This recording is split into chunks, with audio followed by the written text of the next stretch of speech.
Hello and welcome to Archon Battle Chest from 2011, 2009, somewhere in there. Anyway, yeah, we are doing Archon.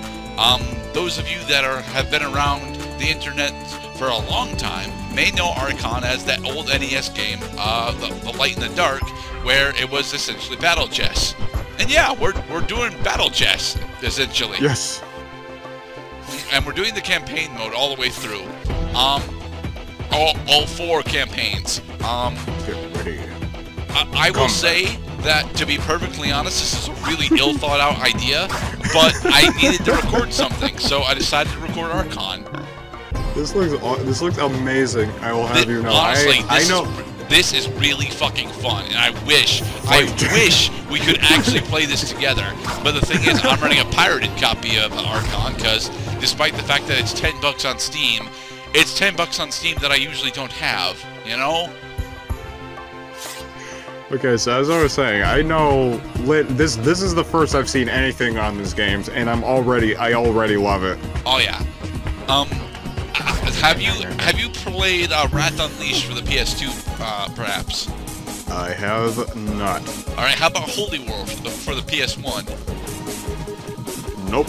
All right. What I'm getting at is that there are a fuck ton of battle chess games, and to be perfectly honest, a lot of them play like this. Although Wrath Unleashed and Holy War are a bit more complicated due to the fact that they're like 3D fighters. But yeah, this is a 2.5. This is like 2.5D. You know, tactical combat. I mean, it's not all that tactical given the fact that our units aren't going to get their special abilities until after we're done with the campaigns, which is bullshit, but, you know. Good at the bullshit knight rises to combat to fight the blue goblins. Actually, it's Alistair the bullshit knight, but, you know, that works too. The closest game, this game to me strikes me as a combination of chess and Golden Axe from the Sega Genesis. This is because it borrows pretty heavily from the aesthetic of Golden Axe and the gameplay rules of chess. Right, gameplay rules. If they're not on the same square, then they cannot fight. Right. Now, there are 3 different levels of metal that you can get. And when you start up the mission, it'll tell you what you need to do. For example, for gold, you need to have no losses and take for this mission, lose no units and take no more than 12 turns. The first campaign is honestly just more of an introduction to the light side pieces. And for the record, the second campaign is more or less an introduction to the dark side pieces, since all pieces actually control slightly differently. For example, knights have a shorter attack that does slightly more damage, compared to goblins, which have a longer attack that has a longer cooldown on it. Shoot him. Shoot him in the pancreas. Well, feet, but yeah. I personally love all of the projectile classes in the game. They feel really, really nice to play. Oh, you're trying to encroach on me? And shoot. Now, what's going on is that one of the amazing things about this particular variant of battle chess is that the light and dark suffix actually applies to, well, how powerful your units are. If you'll notice, on the map, as the turns go by, the squares will either go lighter or darker, depending on how they're aligned. And if you're a light side unit, you gain significant bonuses when you battle on light squares. Dark side units gain significant bonuses, usually shield, when they're on dark side squares. And this can mean the difference of life and death in one hit. Yeah, because I noticed that one goblin had died in 1 hit, another goblin died in 2 hits, so that meant that the goblin had a field bonus. Yes. So like that is a significant field bonus. But we're still level 3 Archer now, so they haven't even hit you yet. Yeah. One of the other major things that you need to take into account is the fact that levels in this game drastically increase not just your HP, but also how much damage you do.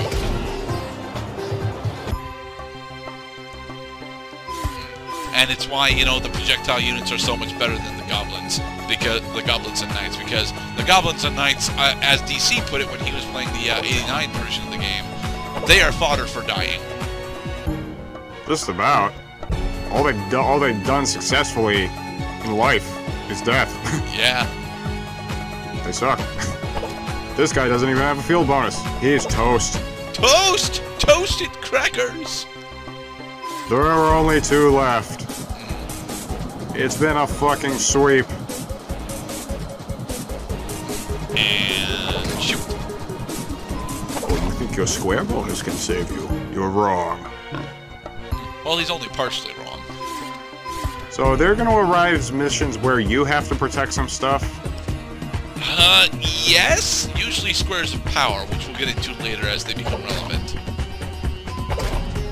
Victory! We have victory! Victory! Alright, on to mission 3.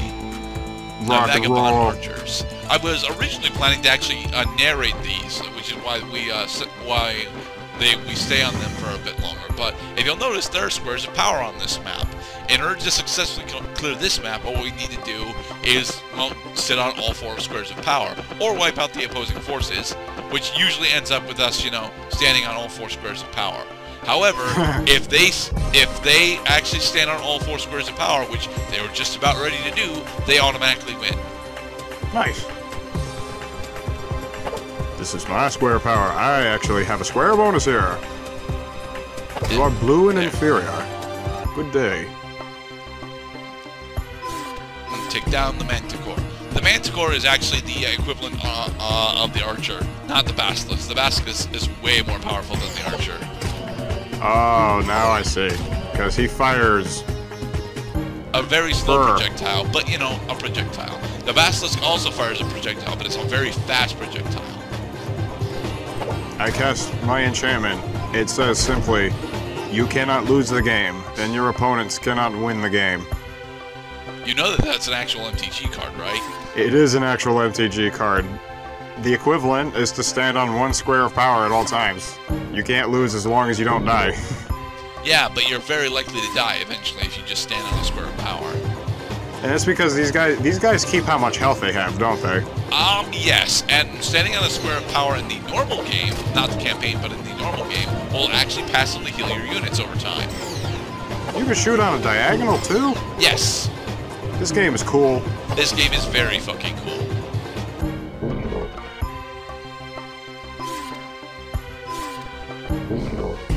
Two more to go. Ah, foolish child. You will be punished for your insolence. Only if I'm skilled. Come on, 3 hits. You sure? Because that didn't take down all of his shield. What? 1 more hit. Aiming diagonally is very difficult for me. Gotta fianchetto that shit. Long dagger. And some of these skirmishes can actually be really intense. For because example, bringing in a knight against a sorcerer, or a wizard, or a sorceress. Yeah, that knight's probably dead, but you can win. You just won't. What I think is a valid strategy is wait for your opponent to blow his load on an attack and then kill him during the cooldown. Yeah, but most of the time they don't actually get rooted when they attack, so it can be very difficult to position yourself in an advantageous spot for that. Yeah. I mean, golems get rooted, but I think they're like the only thing that actually gets rooted when they attack. I don't even think trolls actually get rooted. There we go. You help the archers avenge their people. Vengeancing! There are 15 more places to vengeance. Well, you know, not vengeance all the time, but vengeance some of the time. And we are a lone Valkyrie.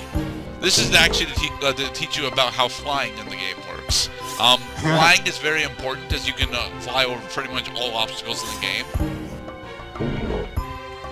Oh, for the chessboard's sake. Are the squares of power moving, or is that no, just the squares of power are not moving, but the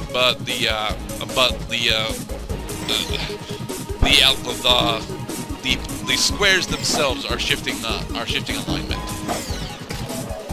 Nice.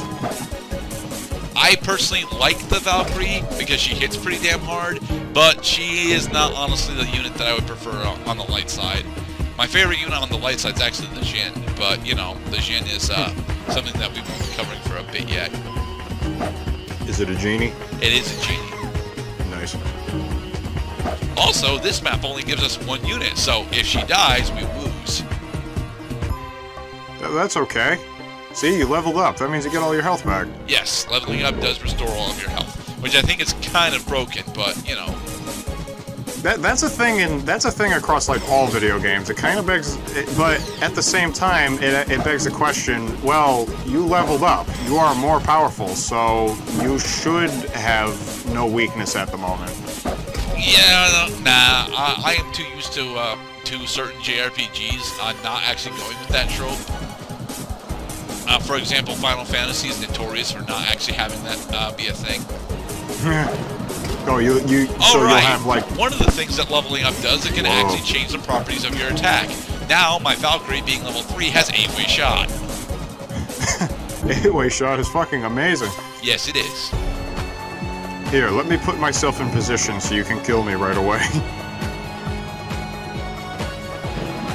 This is, I gotta say though, this is pretty intense. Well, I mean, it's not as intense anymore because now you're fucking overpowered as shit. But like having only one character, yeah, that's quite a doozy. And you know, I can't aim for shit. There we go. Getting for shit. Dang it. Yay! Triumph is short-lived. The sorceress takes Alistair's soul and disappears. Oh no! Let's go to 5. All right, Jesus here's Christ. one of the more powerful units that the white side get: the Unicorn. Oh, look at all the trolls! Trolls. Oh, there are no squares of power on this map. Yeah, thankfully. Now, the Unicorn hits really hard, but one of the things we're not actually going to see until, I think, the very last part, because I think I do a normal game at the very last part, is the fact that the Unicorn's special attack dashes it across the entirety of the screen and does a significant amount of damage if it hits. It's really goddamn powerful. Now, but you'll notice that the bolt is actually moving faster now that we leveled up. I really have come to appreciate how little time you actually spend on the chess screen and spend most of your time in actual combat. Yeah. Ow! Ow! Oh, Jesus. My unicorn, no. Trolls hurt a lot. Trolls hit very hard. We must level up. We're almost there. Get one more kill. One more kill ought to do it. And then we will level up to 3. Your attack is way faster than his, though. Oh, yeah. I have both a faster traveling bolt and a lower cooldown. The equivalent of the Unicorn is actually the Basilisk on the dark side. Now let's just see how level 3 Unicorn rides.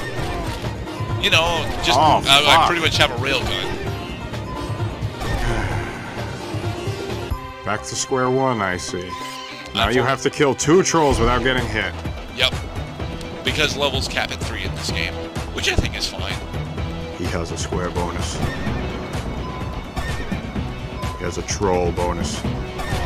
Zap. Zap. And... I will neigh at you.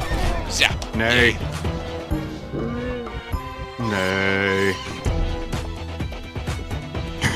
Alright, can we actually do it, Mr. Cloud? I don't think I have any fails in the first campaign.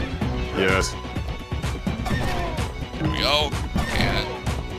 And yay, we did it. Alright, and in the next one, we'll continue on with the first Alistair campaign. I get it.